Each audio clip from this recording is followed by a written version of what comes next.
Number 4 strategy, fake it till you make it. Sobrang naniniwala ako dito sa kasabihan na 'to.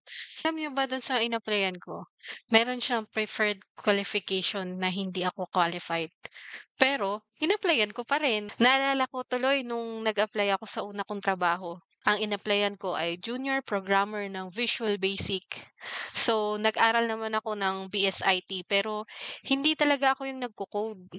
Kahit papaano nakakasagot naman sa mga activity, pero hindi talaga ako gano'n karunong. So, nung nag-apply ako, sabi nga nila mag-prepare daw ng add, edit, delete, search sa Visual Basic. Meron kasi kaming group activity sa Visual Basic at sakto naman meron yung add, edit, delete, and search. So, ang ginawa ko, minemorize ko yung mga code na nandun. Time na yon kahit hindi pa okay yung skills ko, nag-apply ako. Tapos alam nyo ba nung nagko-code na ako, hindi naman ako nag-aalala, pero nilalagay ko lang kung ano yung minemorize ko.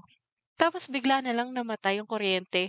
Sa 5 months na nandun ako sa company na yun, never naman nawalan ng kuryente nung time lang na yun. Kung para sa'yo pala ang isang bagay, para sa'yo eh. Kaya minsan kailangan mo lang sumubok, kailangan mo lang mag-risk, kailangan mo lang mag-take ng leap.